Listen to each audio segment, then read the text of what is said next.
श्रीपाद पद्मरे अशेष प्रणति समस्त मातृभूमि भाई को सादर सप्रेम नमस्कार। समस्त को पुनर्बार स्वागत तथा अभिनंदन।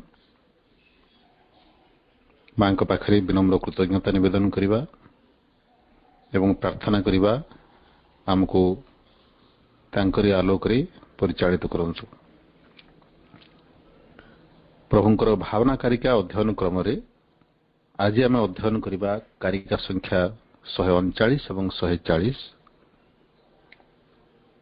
जोठी प्रभु आ गोटे दिग साधक मानकर विभिन्न धारणा जिज्ञासार एक भिन्न दिग उपर आलोकपात करुछंती।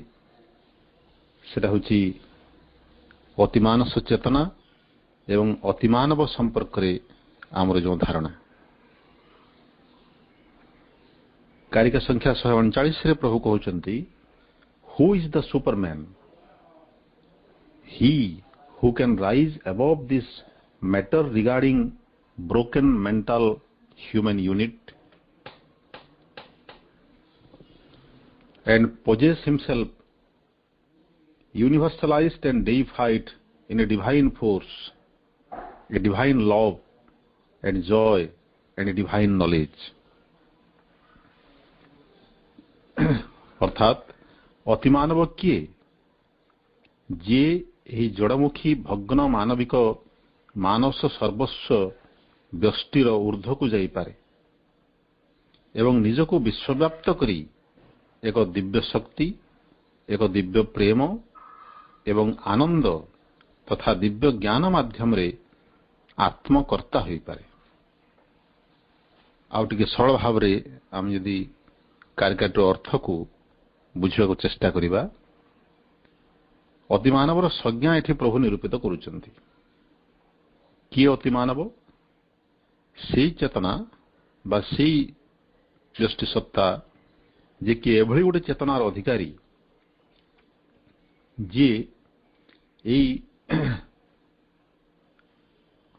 जड़मुखी बा जड़ बा मैटर को सर्वाधिक गुरुत्व दौथवा मनुष्य चेतना ठारू बहु ऊर्ध्व को उठी पारिबो। ब्रोकन मेंटल ह्यूमन यूनिट जे कि ये भग्न मानस चेतनार अधिकारी, भग्न मानस चेतनार अधिकारी जो व्यष्टि सत्ता जहाँ को आम मनुष्य कहूँ तार ऊर्ध्व को जो उठी जाई पारथो। आम मनुष्य चेतना जड़मुखी, आम जड़ को ही जीवन में गुरुत्व दे था। जमीक शरीर नश्वर शरीर को आम जीवन में सर्वापेक्षा महत्व दे था, सर्वापेक्षा अधिक महत्व दे था। सत जेपरी ये शरीरटा ही आमर अंतिम परिचय बा आमर असल स्वरूप। आम निजे कहले शरीरटा को ही बुझु, सेटा को प्रभु कहउचंती मैटर रिगार्डिंग। एवं भग्न मानस चेतना बोली कहउचंती, तार कारण हला ये मनुष्य चेतनार बा मन चेतनार मनमय सत्तार जो सामर्थ्य ताहा पूर्णांग नुहे, सेटा खंडित बा भग्न। कारण सेटा सत्यर यथार्थ स्वरूप को केबे हेले अनुभव करि पारे नाही, आकलन करि पारे नाही। एपरिक तार गोटे क्षुद्र अंश को मध्य संपूर्ण रूपे आकलन करि पारे नाही। तेणु एटा भग्न चेतना। एवं जेतेबेले एई चेतनार ऊर्ध्व को उठी गोटे व्यष्टि सत्ता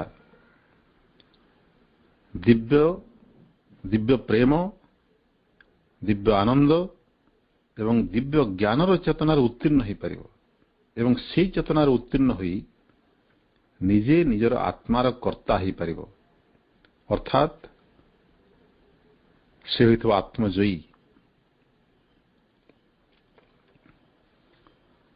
से विश्वगत स्तर रे निज चेतनार अधिकारी होइथबो।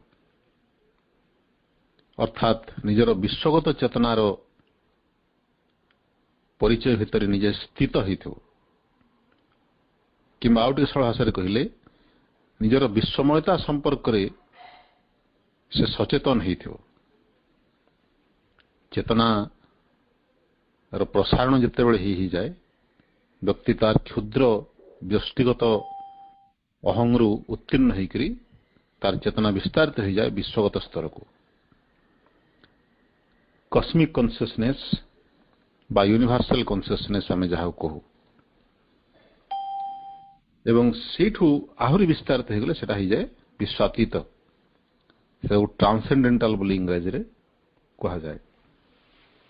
ତ ସେ ବିଶ୍ୱାତୀତ ନହେଲେ ମଧ୍ୟ ଅନ୍ତତଃ କ୍ଷୁଦ୍ର ବ୍ୟଷ୍ଟି ସତ୍ତାର ଅହଙ୍ଗତତାର ଉତ୍ତୀର୍ଣ୍ଣ ହୋଇ ସମଗ୍ର ବିଶ୍ୱରେ ପରିବ୍ୟାପ୍ତ ହୋଇଥିବ ତାର ଚେତନା, ଏବଂ ସେହି ପରିବ୍ୟାପ୍ତିକୁ ସେ ଅନୁଭବ କରୁ, ତା ଉପରେ ସମ୍ପୂର୍ଣ୍ଣ କର୍ତ୍ତୃତ୍ୱ ହାସଲ କରିଥିବ, ଏବଂ ଗୋଟେ ଦିବ୍ୟ ପ୍ରେମ, ଦିବ୍ୟ ଆନନ୍ଦ ଏବଂ ଦିବ୍ୟ ଜ୍ଞାନର ଚେତନାର ଉତ୍ତୀର୍ଣ୍ଣ ହୋଇଥିବ, ତାକୁ ଆମେ କହିବା ଅତିମାନବ। ସେହିପରି କାରିକା ସଂଖ୍ୟା 140 ପ୍ରଭୁ କହୁଛନ୍ତି, if thou keepest this limited human ego and thinkest thyself the superman, thou art but the fool of thy own pride, the plaything of thy own force, and the instrument of thy own illusions। ଅର୍ଥାତ୍ ତୁମେ ଯଦି ତୁମର ସାମାନ୍ୟ ମାନସୀ ଅହଂକୁ ଧରି ରଖ ଏବଂ ନିଜକୁ ଅତିମାନବ ମନେ କର, ତେବେ ତୁମେ ନିଜେ ନିଜର ଅହଙ୍କାର ଦ୍ୱାରା ମୂଢ଼ରେ ପରିଣତ ହେବ ଏବଂ ଅହଙ୍କାରର ଶକ୍ତିଚାଳିତ ଖେଳନା ଏବଂ ନିଜ ମୋହର ଯନ୍ତ୍ରରେ ପରିଣତ ହୋଇଯିବ। ତାର ଅର୍ଥ ହେଉଛି ଏହି ସୀମିତ ଯେଉଁ ମାନସିକ ଅହଂ, ମୋର ଏହି ଶରୀର, ମୋର ପ୍ରାଣ, ମୋର ମନ, ଏହି ସଂକୀର୍ଣ୍ଣ ଚେତନାକୁ ଧରିକରି ଆମେ ଭାବୁଥିବା ଯଦି ଅତିମାନସ ହେଇଯିବା, ଅତିମାନବ ହେଇଯିବା, ଅତିମାନବ ଚେତନାର ଅଧିକାରୀ, ଆମର ଦୃଷ୍ଟିରେ ଯାହା ସାଧାରଣତଃ ମଣିଷ ଦୃଷ୍ଟିରେ ଅତିମାନବ ହେଉଛି ଗୋଟେ ମଣିଷର ବହୁ ଗୁଣ, ଅର୍ଥାତ୍ ମଣିଷ ଭଳି ତାର ସବୁ ସାମର୍ଥ୍ୟ ଥିବ କିନ୍ତୁ ବହୁଗୁଣିତ ହେଇଥିବ, ତାର ଜ୍ଞାନ ବହୁଗୁଣିତ ହେଇଥିବ, ତାର ବୋଧଶକ୍ତି ବହୁଗୁଣିତ ହେଇଥିବ, ତାର ଶାରୀରିକ ଶକ୍ତି ବହୁଗୁଣିତ ହେଇଥିବ, ପ୍ରାଣିକ ଶକ୍ତି ବହୁଗୁଣିତ, ସବୁ ବହୁଗୁଣିତ ହେଇଗଲେ ଆମେ ଭାବୁ ସେ ଅତିମାନବ। କିନ୍ତୁ ଆମେ ଜାଣି ରଖିବା କଥା, ଯେମିତି ମଣିଷଟା ମାଙ୍କଡର ବହୁଗୁଣ ନୁହେଁ, ମାଙ୍କଡର ଯାହା ସବୁ ପ୍ରତିଭା ଅଛି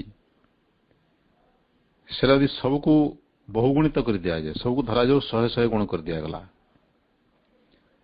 ତାହେଲେ ସେ ମାଙ୍କଡର 100 ଗୁଣ ହବ ସିନା, ମଣିଷ କେମିତି ହେଇପାରିବ?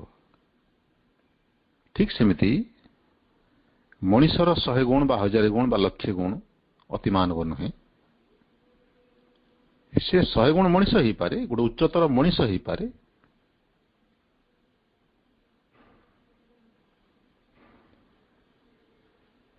ଛୋଟ ପିଲାମାନେ ଯେମିତି କଳ୍ପନା କରନ୍ତି ଗ୍ରୀସ୍ ଭଳି ଗୋଟେ ଜୀବ, ସେ ଅତିମାନବ। ଏବଂ ସୁପରମ୍ୟାନ ନାମରେ ବିଭିନ୍ନ ପ୍ରକାର ଚଳଚ୍ଚିତ୍ର ମୁଭି ପ୍ରଦର୍ଶିତ ହେଲାଣି। ଅତିମାନବ ସମ୍ପର୍କରେ ମଣିଷ ଧାରଣା ଅତି ବେଶୀରେ ସେତିକି ପର୍ଯ୍ୟନ୍ତ ଯାଇପାରେ, କିନ୍ତୁ ଅତିମାନବର ଯେଉଁ ସଂଜ୍ଞା ପରମ ପ୍ରଭୁ ନିରୂପିତ କରୁଛନ୍ତି ସେହି ଆଧାରରେ ଦେଖିଲେ ଅତିମାନସ ଚେତନା ବା ଅତିମାନବ ଗୋଟେ ସମ୍ପୂର୍ଣ୍ଣ ଭିନ୍ନ ସତ୍ତା, ଗୋଟେ ସମ୍ପୂର୍ଣ୍ଣ ଭିନ୍ନ ଜୀବ ଯଦି ଜୀବ ତାକୁ କୁହାଯାଏ, ଏବଂ ସମ୍ପୂର୍ଣ୍ଣ ଭିନ୍ନ ଚେତନାର ଅଧିକାରୀ ଗୋଟେ ସତ୍ତା, ତାର ସ୍ୱରୂପ ସମ୍ପର୍କରେ ମଣିଷ ଧାରଣା କରିବା ପ୍ରାୟତଃ ସମ୍ଭବ ନୁହେଁ। ତାର କାରଣ ହେଉଛି ଦିବ୍ୟ ପ୍ରେମ ଆମେ କଣ ଜାଣୁନା, ଦିବ୍ୟ ଜ୍ଞାନ ଆମେ କଣ ଜାଣୁନା, ଦିବ୍ୟ ଆନନ୍ଦ ସେଟା ତ ଅନୁଭବ କରିବାର ପ୍ରଶ୍ନ ହିଁ ଉଠୁନାହିଁ। ଏଠି ମଧ୍ୟ ଆମେ ସେଇ ଭୁଲଟି କରି ବସୁ। ଦିବ୍ୟ ପ୍ରେମ କହିଲେ ମାନବୀ ପ୍ରେମ ଠାରୁ ଅଧିକ ଶୁଦ୍ଧ, ଅଧିକ ତୀବ୍ରତର, ଅଧିକ ବିଶାଳତର ଏଭଳି ଗୋଟେ କମ୍ପନକୁ ଆମେ ପରିକଳ୍ପନା କରୁ। କିନ୍ତୁ ତାର ସ୍ୱରୂପ ଏବଂ ଗୁଣ ଯେ ସମ୍ପୂର୍ଣ୍ଣ ଭିନ୍ନ, ସେଟା ଭିନ୍ନ କିଛି ଅନ୍ୟ ଗୋଟେ ବସ୍ତୁ, ସେଟା ଯଦି ବସ୍ତୁ ବୋଲି କୁହାଯାଏ।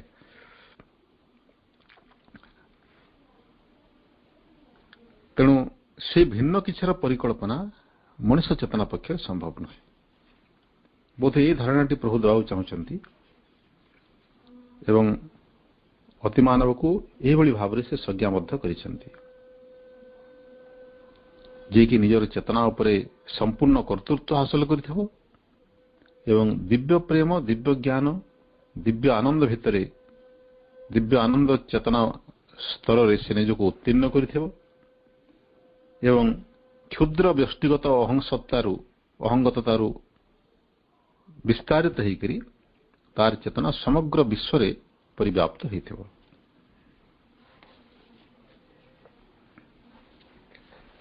এই দুইটি କାରିକା ସମ୍ପର୍କରେ ମାଙ୍କର ସଂକ୍ଷିପ୍ତ ବକ୍ତବ୍ୟ ଅଛି। ଆମେ ପ୍ରଥମେ ସେ ଦୁଇଟି ଅଧ୍ୟୟନ କରିଦେବା। ଦି ସୁପରମ୍ୟାନ୍ ଇଜ୍ ନାଓ, କ୍ଷମା କରିବେ, ଏଇଟା 10ମ ଖଣ୍ଡ ଇଂରାଜୀ ସଂସ୍କରଣର ପୃଷ୍ଠା ସଂଖ୍ୟା 246, ମାତୃରଚନାବଳୀ। The superman is now in the making and a new consciousness has very recently manifested on earth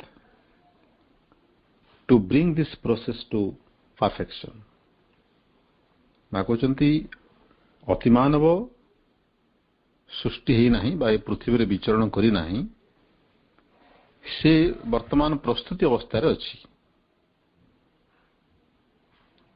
in the making ମାନେ ସେଟା ତିଆରି ଚାଲିଛି ଚେତନା ସ୍ତରରେ। ଅତିମାନବ ଗଠିତ ହେବାରେ ଲାଗିଛି।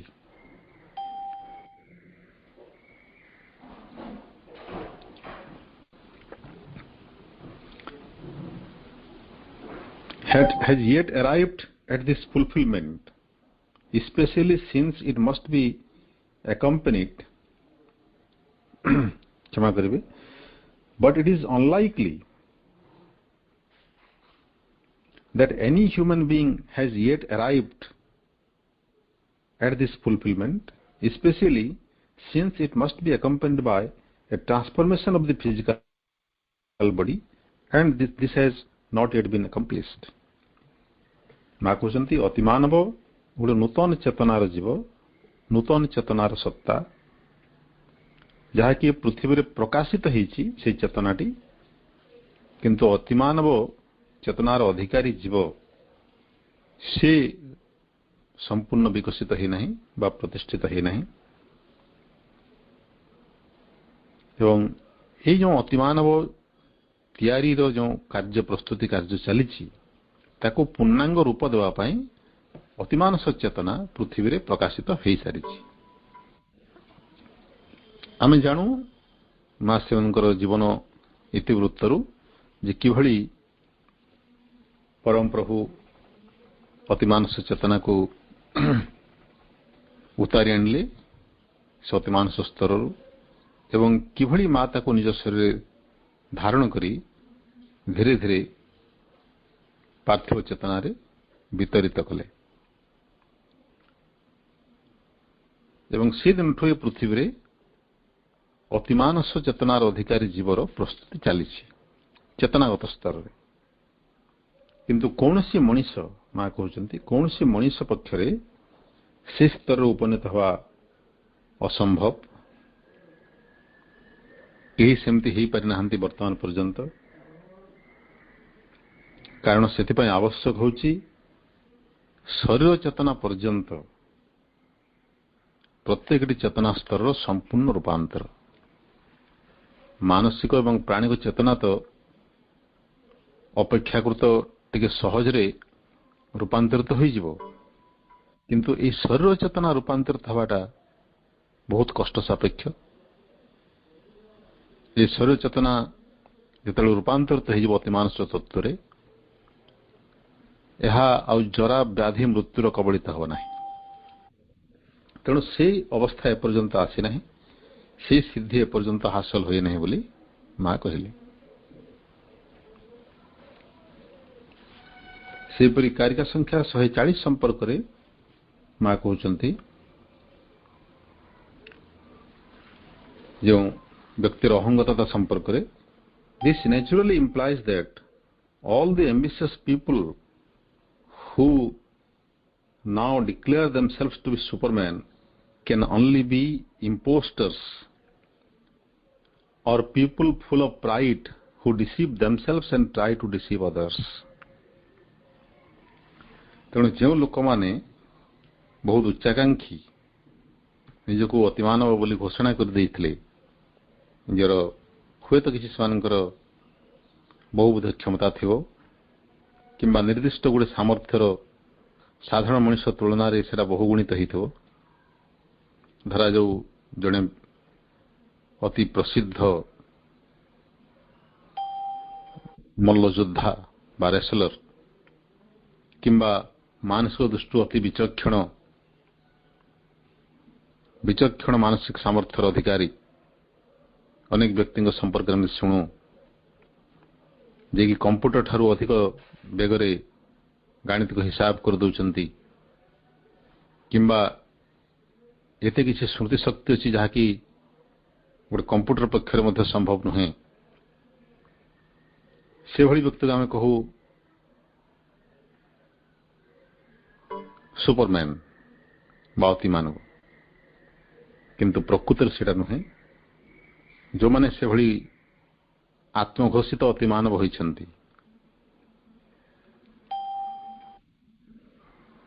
ସେମାନେ କେବଳ ଗୋଟେ ଇମ୍ପୋଷ୍ଟର୍ସ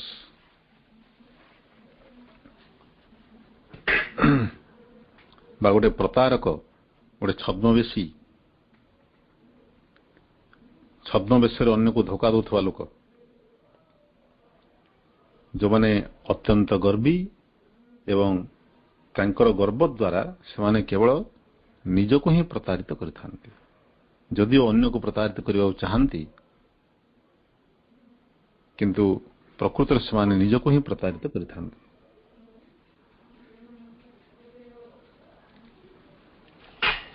ପୂଜ୍ୟ ସାଧକ ଏ ଦୁଇଟି କାରିକା ସମ୍ପର୍କରେ କ'ଣ କହୁଛନ୍ତି, ବର୍ତ୍ତମାନ ଆମେ ତାହା ଅଧ୍ୟୟନ କରିବା। ବିଶ୍ୱ ଚେତନା ଭିତରକୁ ଯେତେବେଳେ ଏକ ମହତ୍ତର ସତ୍ୟର ଅବତରଣ ସକାଶେ ସମୟ ଆସୁଥାଏ, ସତେ ଯେପରି ତାର ଛାୟା ତହିଁ ପୂର୍ବରୁ ଚେତନାରେ ପ୍ରତିଫଳିତ ହୋଇଥାଏ। ପକ୍ଷୀଟି ଅବତରଣ କରିବା ପୂର୍ବରୁ ଯେମିତି ତାର ଛାୟା ଦେଖାଦିଏ ମାଟି ଉପରେ,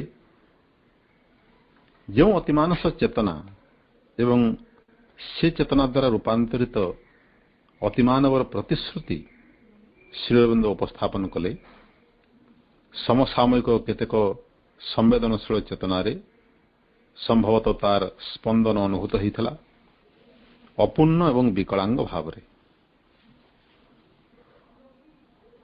ସୁନ୍ଦର ଉଦାହରଣ ଦେଇ ପୂଜ୍ୟ ସାଧକ କହୁଛନ୍ତି, ଯେମିତି ପକ୍ଷୀଟିଏ ଉଚ୍ଚ ଆକାଶରୁ ନିମ୍ନକୁ ଅବତରଣ କଲାବେଳେ ପ୍ରଥମେ ତାର ଛାୟାଟି ଦେଖାଦିଏ, ଠିକ୍ ସେହିଭଳି ଚେତନାର ମହତ୍ତର ସ୍ତରରେ ଯେତେବେଳେ ପ୍ରସ୍ତୁତି ଚାଲିଥାଏ, ଗୋଟେ ଉଚ୍ଚତର ସତ୍ୟ ଅଭିବ୍ୟକ୍ତ ହେବା ପାଇଁ ଚେଷ୍ଟା କରୁଥାଏ, ତାର ଗୋଟେ ପୂର୍ବାଭାସ এই ପାର୍ଥିବ ଚେତନାରେ ଅବଶ୍ୟ ଦେଖିବାକୁ ମିଳେ।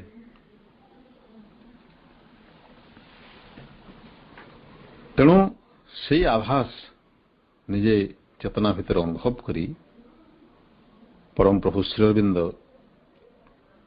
ସେ ଘୋଷଣା କଲେ ଯେ ଅତିମାନବର ଉତ୍ପତ୍ତି ଅନିବାର୍ଯ୍ୟ, এই ପାର୍ଥିବ ମାନସିକ ଚେତନା ଅତିମାନସ ଚେତନାରେ ଉତ୍ତୀର୍ଣ୍ଣ ହେବା ଅନିବାର୍ଯ୍ୟ।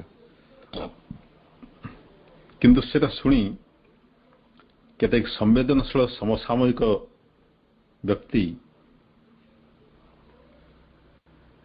ଗୋଟେ ଉତ୍ସାହିତ ଅନୁଭବ କରିଥିଲେ, ନିଜକୁ ନିଜ ଚେତନା ଭିତରେ ଗୋଟେ ଅପୂର୍ବ ଶିହରଣ ସେମାନେ ଅନୁଭବ କରିଥିଲେ, କିନ୍ତୁ ସେ ଅନୁଭବଟି ଅତ୍ୟନ୍ତ ଅପୂର୍ଣ୍ଣ ଏବଂ ବିକଳାଙ୍ଗ ଭାବରେ ଅର୍ଥାତ୍ ବିକୃତ ଭାବରେ ହେଇଥିଲା ବୋଲି ପୂଜ୍ୟ ସାଧକ କହୁଛନ୍ତି।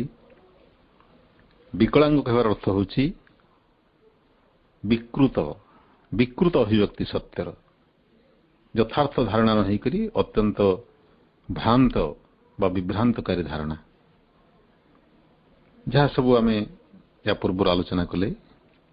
ଗୋଟେ ବହୁଗୁଣିତ ମାନସ, ତାକୁ ଅତିମାନବ କୁହାଯିବ, କାରଣ ମଣିଷର ମନ ଅତି ବେଶୀରେ ସେତିକି ହିଁ ପରିକଳ୍ପନା କରିପାରିବ।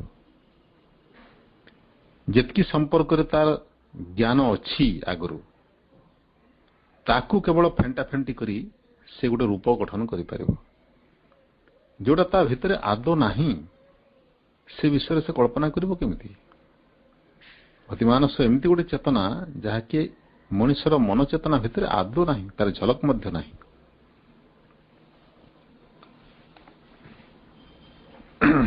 ତାପରେ କହୁଛନ୍ତି ଅତିମାନବ ବା ସୁପରମ୍ୟାନକୁ ଏକ ଦୁର୍ଦ୍ଦର୍ଶ ଅତି କୁଶଳୀ କରିତ୍କର୍ମା ନାୟକ ରୂପେ ଚିତ୍ରଣ କରି ତାର ଦୁଃସାହସିକ କାର୍ଯ୍ୟକଳାପ ଅସଂଖ୍ୟ ନାଟକୀୟ କାହାଣୀ, କାର୍ଟୁନ ଓ ସିନେମା ଜରିଆରେ ପରିବେଷଣ ହୋଇଥିବା କଥା ଆପଣମାନଙ୍କୁ ଜଣା।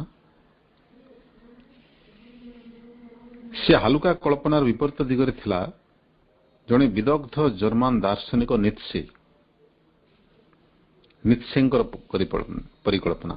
ନିତ୍ସେ ଜର୍ମାନ ଦାର୍ଶନିକ, ସେ ବଞ୍ଚିଥିଲେ 1844ରୁ 1900 ପର୍ଯ୍ୟନ୍ତ, ମାତ୍ର 56 ବର୍ଷ। ସେ ଦେଖୁଥିଲେ ଏକ ପ୍ରକାର ଅତିମାନବ ସମ୍ଭାବନା, ଯାହା ଦିବ୍ୟ ଶକ୍ତିର ଅବତରଣ ଏବଂ ଚେତନାର ଉତ୍ତରଣ ଭିତ୍ତିକ ନୁହେଁ, ଯାହା ଏକ ମନପ୍ରାଣ ସମ୍ଭୂତ ବଳର ବିସ୍ଫୋରଣ। ଜର୍ମାନ ଦାର୍ଶନିକଙ୍କ ଦୃଷ୍ଟିରେ ଅତିମାନବ ହେଉଛି ସେ ଯେଉଁ ବହୁଗୁଣିତ ମନପ୍ରାଣ ଚେତନାର ଅଧିକାରୀ। ବିସ୍ଫୋରଣ କହିଲେ ବହୁଗୁଣିତ ହେଇଯିବାଟା।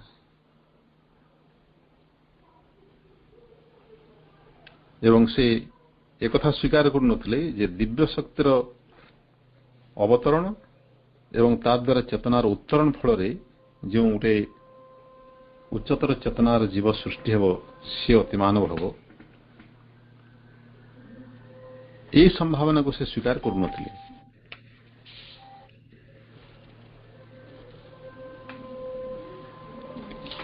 तेणु नित्सेंकर जो धारणा पूज्य साधक कहते से पर्यायर संभावना अर्थात बहुगुणित मानसिक और प्राणिक शक्तिर अधिकारी गोटे मनीष से किभली जगत पाई गोटे विपदर कारण हो पारे, गोटे विभीषिकार कारण हो पारे, से कथा पूज्य साधक कहते। से भली संभावना विवर्तन धारा को ऊर्ध्वमुखी करने बदल रे नानादि विभीषिकार कारण हो पारे। हिटलर भली दुर्बल माध्यम को आयत्त करने से शक्ति ताकू दुर्दांत आसुरिकतार व्याप्ति भितरे व्याप्ति दिगरे व्यवहार करि पारे।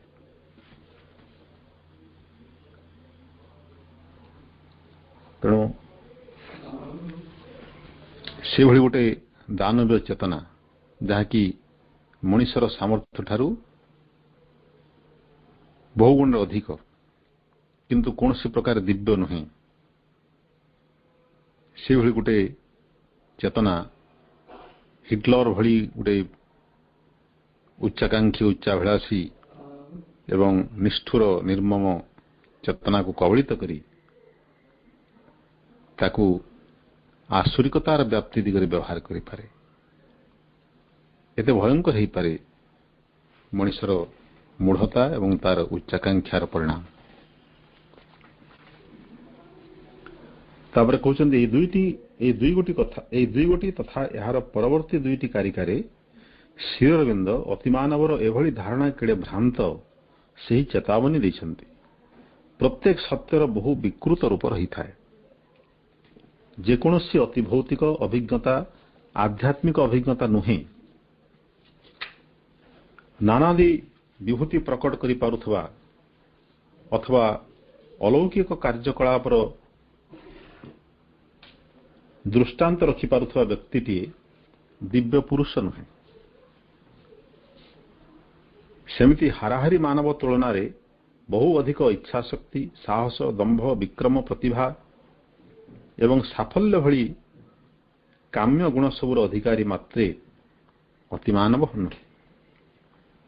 ଜଣେ ସମସାମୟିକ କୁସ୍ତି ବିଶାରଦ କହୁଥାନ୍ତି, ଆଇ ଏମ୍ ଦ ଗ୍ରେଟେଷ୍ଟ। ତାଙ୍କୁ ଇଂରାଜୀ ଭଲ ରୂପେ ଆସୁନଥିଲା। ସେ ଯେଉଁ ପରିପ୍ରେକ୍ଷୀରେ ନିଜକୁ ଗ୍ରେଟେଷ୍ଟ ବୋଲି କହୁଥାନ୍ତି, ତାହା ତାଙ୍କର କୁସ୍ତିଗତ ସାଫଲ୍ୟରେ ସୀମାବଦ୍ଧ ନଥିଲା, କାରଣ ସିଏ ସବୁଠୁ ଶକ୍ତିମାନ କୁସ୍ତିବୀର ବୋଲି ସମସ୍ତେ ଜାଣିଥିଲେ। କଥା ହେଲା, ସେ ଦିଗରେ ତାଙ୍କର ବିପୁଳ ସାଫଲ୍ୟକୁ ତାଙ୍କର ଅହଂ ସେ ଗ୍ରେଟେଷ୍ଟ ମାନବ ବୋଲି ପ୍ରକଟିତ କରିବାକୁ ବ୍ୟଗ୍ର ହୋଇ ଉଠିଥିଲା। ଏହା ସ୍ୱାଭାବିକ।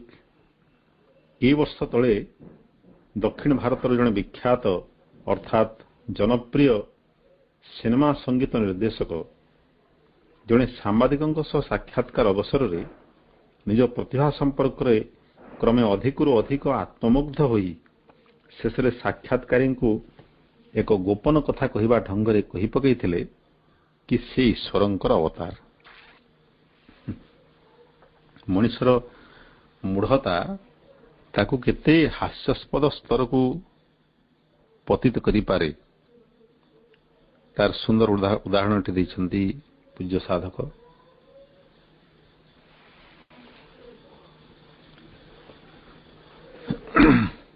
ତେଣୁ ଏ କଥା ସମ୍ପୂର୍ଣ୍ଣ ବୋଧଗମ୍ୟ ଆଉ ବିଶେଷ ପ୍ରାଞ୍ଜଳ ଭାବରେ ବୁଝିବା ଦରକାର ନାହିଁ।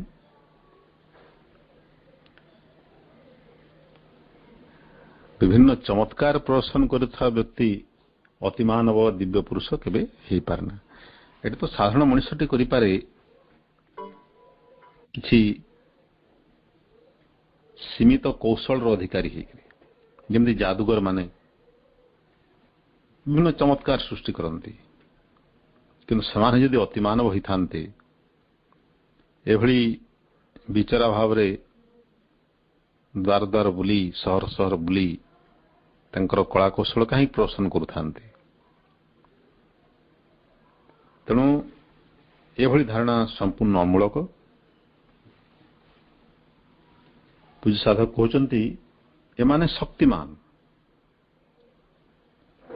ଯେଉଁମାନଙ୍କ କଥା ଆଗରୁ କୁହାଗଲା, କାହାର ଶାରୀରିକ ସାମର୍ଥ୍ୟ ବହୁତ ଅଧିକ ଥିବ ହାରାହାରି ମଣିଷ ତୁଳନାରେ, କାହାର ଇଚ୍ଛା ଶକ୍ତି ପ୍ରବଳ ଥିବ, କାହାର ଦମ୍ଭ, କାହାର ମାନସିକ ବିଚକ୍ଷଣତା, ବୁଦ୍ଧି କିମ୍ବା ସ୍ମରଣ ଶକ୍ତି, କୌଣସି ଗୋଟିଏ ବା ଦୁଇ ତିନୋଟି ପ୍ରତିଭା ଯଦି ବହୁଗୁଣିତ ହେଇଯାଏ, ସେ ଅତିମାନବ କାହିଁକି ହେବ? ମଣିଷ ତ ଏତେ ମୂଢ଼ ଯେ ସେ ନିଜକୁ ଈଶ୍ୱର ବୋଲି କହିବାକୁ ମଧ୍ୟ ପଶ୍ଚାତପଦ ହୁଏ ନାହିଁ, ଏବଂ ନିଜକୁ ଈଶ୍ୱର ବୋଲି ପ୍ରତିପାଦିତ କରିବାକୁ ସେ ଯେଉଁ ଚେଷ୍ଟା କରେ, ସେଥିରେ ତାର ସମଗ୍ର ଜୀବନଟି ନଷ୍ଟ ହୋଇଯାଏ। ଏଭଳି ଉଦାହରଣ ମଧ୍ୟ ଆମେ ଅନେକ ଦେଖିଛୁ।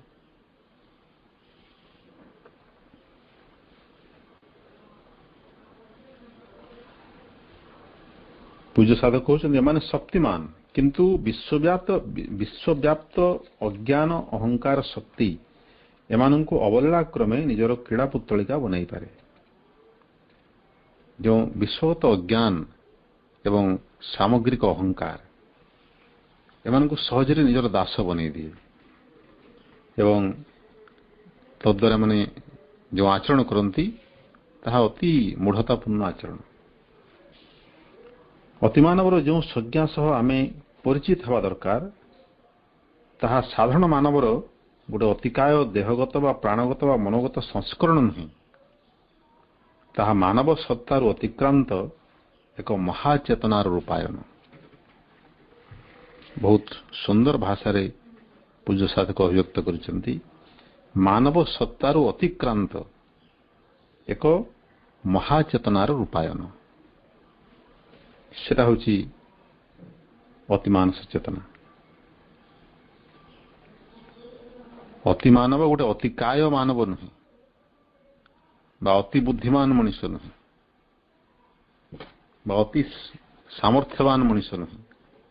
ସେ ମଣିଷ ହିଁ ନୁହେଁ, ସେ ଗୋଟେ ଭିନ୍ନ ସତ୍ତା।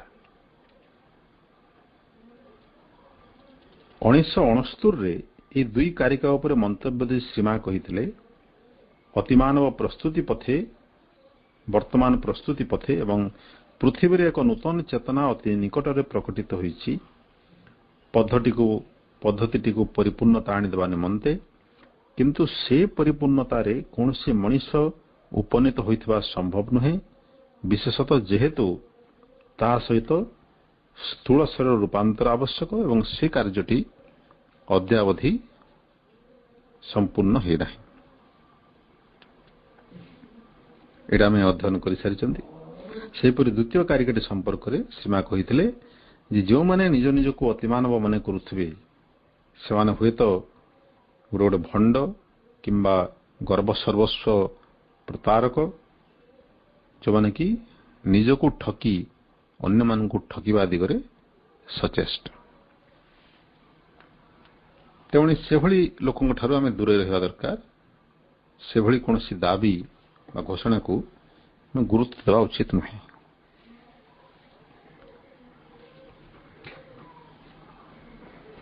एवं सेही सुपरमैन संपर्क करे आहरी केतेगुडी कारिका अछि नित्सेंक संपर्क रे मध्य परवर्ती कारिकारे प्रभु कहिसंती हमें परवर्ती अधिवेशन अध्ययन करिबा वर्तमान तो समय ही जाइए समस्त भाई को धन्यवाद सहित मां पाखरे विनम्र कृतज्ञता निवेदन कर रहुछि। वंदे मातरम।